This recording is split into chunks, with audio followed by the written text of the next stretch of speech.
اولنی سوال په دې کې یو ورور کړی چې دوه مونځونه یو ځای کوو، ماسپښین مازدیګر یا ماښام و ماسخوتن، نو آیا دې دپاره به دوه اذانونه او دوه اقامتونه به وي؟ الجواب وبالله التوفیق، راجح قول دا دی د علماو په اقوالو کې او د دلیل په اعتبار سره مضبوط قول دا دی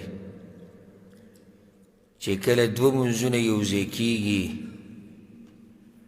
نو د هغې دپاره به یو اذاني او دوه اقامتونه به وي، یو اذان دوه اقامتونه به وي.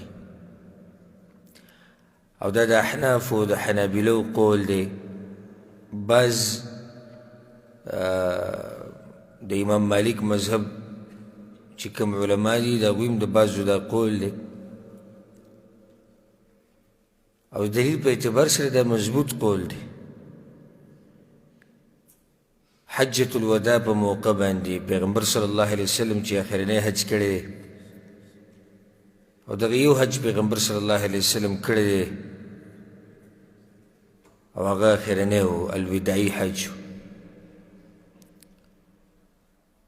نو دغه الوداعي حج کې جابر بن عبدالله رضی الله عنهما وی په صحیح مسلم کې دا روایت دی، وی ثم اذن ثم اقام. عرفات کې چې وی کله پیغمبر صلی الله علیه وسلم نو اذان شو بیا اقامت شو، فصلى الظهر ماسپښین مونځ یې وکړو، ثم اقام بیا اقامت وکړو، فصلى العصر مازدیګر مونځ یې وکړو. نو دې ګوره دوه اقامتونه دي او اذان یو دی. حتى اتى المزدلفه، وی بیا راغی مزدلفې ته، فصلى بها المغرب والعشاء.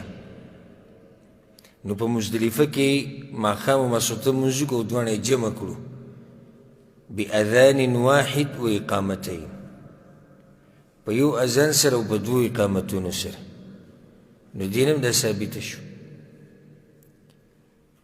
نو خلاصه د جواب دا شوه چې کله دوه مونځونه یو ځای کېږي نو د هغې دپاره به څو اذانونه وي؟